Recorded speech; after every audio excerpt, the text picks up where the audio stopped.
Last 1 মাস ধরেই ভাবছি বাড়িতে যাব, কিন্তু যাওয়াই হয়ে উঠছে না। লাস্ট 2বার টিকিট কাটলাম, টিকিট দুটোই বারবার ক্যান্সেল করতে হলো। কেন করতে হলো সেটাই তোমাদের সঙ্গে শেয়ার করব। আমার ট্রেন ছিল 21 তারিখে রাত্রে।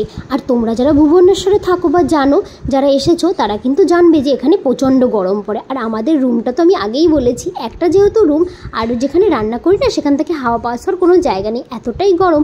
দিনের বেলা তো তাও থাকা যায়, কিন্তু রাত্রেবেলা যখন মশারিটা নেই তখন কিন্তু দুজনের একজনও ঘুমাতে পারি। এইভাবে 4-5 দিন না ঘুমাতে পারার জন্য না শরীরটা বেশ খারাপ করছিল। আমি তো তাও ঘরে থাকছিলাম, আর হরর তো অফিসে যেতে হচ্ছিল, ওর আরও বেশি কষ্ট হচ্ছিল। তো সেটা শোনার পরে বাবা আর মা বেশ কয়েকদিন ধরেই বলছিল যে এসিটা তাহলে তোমরা এবার কিনেই নাও, যেহেতু ওখানে থাকতে হবে আর গরমটা তো থেকেই যায় বেশিরভাগ টাইমে, তো তার জন্য আমরা তো অনেক দিন ধরে বলছিলাম যে না কিনবো না করছিলাম। তো ফাইনালি আজকে হর বললো যে না আর পারছি না, চলো তাহলে এসিটা কিনেই নিয়ে আসি। তো তার জন্যই আজকে রেডি হয়েছি। আর আমাদের যে ঘর মালিক ছিল, তো ফার্স্টে উনি একটা নাম্বার দিয়েছিল, এবার না উনি ফোনটা ধরছিল না, তার জন্য নিচে যে থাকে এই দাদাটার ভাইও যে, তো সে কিন্তু প্যানাসোনিকের স্টোরে কাজ করে, তো তিনি আমাদের নাম্বারটা দিল আর দাদার সঙ্গে কথা বলিয়ে। এই জন্যই কিন্তু আমার বাড়ির টিকিটটা ক্যান্সেল করতে হলো, যেহেতু আমি না থাকলে তো আর একা সম্ভব না, ঘরটারও সব পরিষ্কার করতে হবে আর ওর সঙ্গে যেতেও হবে কিনতে, তো অনেক কাজ বাজ আছে। তো তার জন্য আমার আর বাড়ি যাওয়া হলো না। জানি না এরপরে আর কবে যেতে পারবো, অনেক দিন ধরেই বাড়িতে যাইনি, মনটা বেশ খারাপ লাগছিল, কিন্তু কিছু করার নেই, কি আর করবো। তারপর দুজনে মিলে আমরা বেরিয়ে পড়লাম। আমাদের রুম থেকে না কাছেই, বেশি দূরে না, ওই 20 থেকে 25 মিনিট মতো লাগে স্টোরটা। আমাদের কিন্তু এখন কোনো প্ল্যানিং ছিল না এসি কেনার, যেহেতু সামনেই আগেই পিয়ার বিয়ে হয়েছে, তো এর মধ্যে যদি আবার এসি কিনি তো সেটা কিন্তু অনেকটা অ্যামাউন্টের ব্যাপার চলে আসে, আর হঠাৎ করে একটা এসি কেনা কিন্তু সম্ভব না। যার জন্য কিন্তু এত গরমের মধ্যেও আমি রুমটা চেঞ্জও করিনি, আর ওই গরমের মধ্যেই ছিলাম। আমার রুমে না প্রচণ্ড গরম, প্রচণ্ড, কিন্তু আর না মোটামুটি থাকাই যাচ্ছে না। তাই জন্য ফাইনালি বাধ্য হয়ে আমাদের আজকে এসিটা কিনতে আসতেই হলো। তারপর ওখানে গিয়ে যে দাদাটার সঙ্গে আমরা কথা বলে এসেছিলাম, সেই দাদাটার সঙ্গে ফোনে কথা বলে আমরা সোজা ভেতরে চলে গেলাম। আর এখানে তো সব কিছুই প্যানাসোনিকের ছিল, অনেক কিছুই ছিল।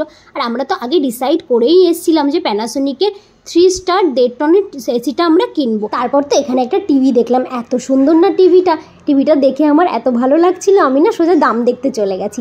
আর প্রচণ্ড বেশি দাম ছিল, যদিও 57,000 সামথিং। এই এসির কী কী বেনিফিট আছে, কী কী ফিচার্স আছে সেটাই আমরা একটু জেনে নিলাম। প্রাইস कितना है?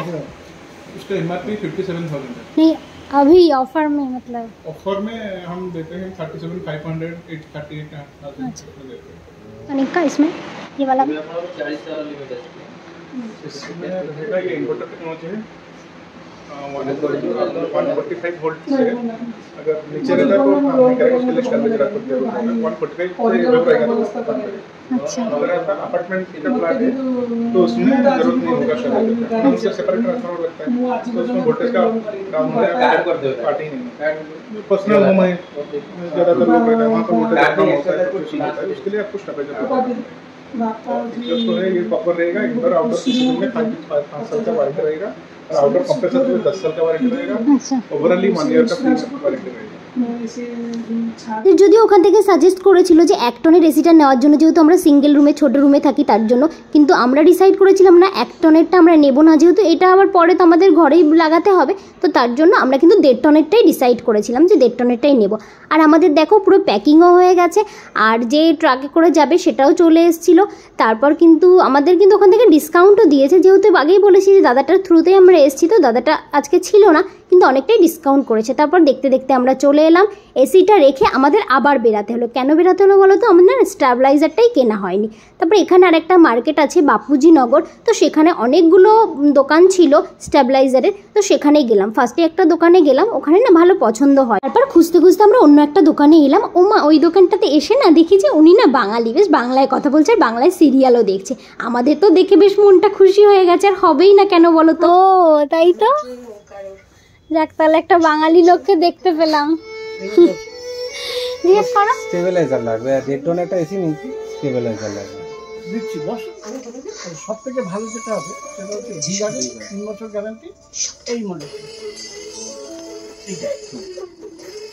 উনি তারপরে আমাদের মাইক্রোটেকের স্ট্যাবিলাইজারটা সাজেস্ট করলো, 3 ইয়ার্স ওয়ারেন্টি ছিল, আর 4,000 দাম বলেছিল, কিন্তু 3800 আমাদের নিয়েছে। আর হরও তো ওখানে গিয়ে দেখি গল্প শুরু করে দিয়েছে, আর কাকুটাও তো আমাদের সঙ্গে এত গল্প শুরু করে দিয়েছে, গল্প কেনই বা করবে না বলো তো? অন্য একটা জায়গায় এসে যদি বাঙালি কারোর সঙ্গে দেখা হয় তাহলে তো গল্পটা জমেই ওঠে বেশ। এটা আসলে যারা বাঙালি তারাই বুঝবে। তো যাই হোক, তারপর তো আমরা জানতে পারলাম যে ওনাদের বাড়িও সেই বসিরহাটে, আমাদের হাবড়ার ওদিক থেকে যায়, উনি জানে হাবড়াটা কোথায়। তো সেই গল্পই হচ্ছিল। তারপর আমরা আসার সময় বিরিয়ানি দরবার থেকে খাবার কিনে নিয়ে সোজা চলে এলাম বাড়িতে।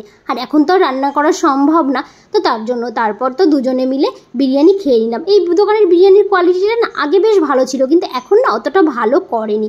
আর এই এসি কেনার পরপর কিন্তু আমাদের সঙ্গে অনেক আরও বাজে এক্সপিরিয়েন্স হয়েছে, সেটা কিন্তু তোমাদের সঙ্গে নেক্সট ব্লগে আমি শেয়ার করব। আজকের জন্য এতটুকুই থাক, দেখা হচ্ছে নেক্সট ব্লগে। বাবা।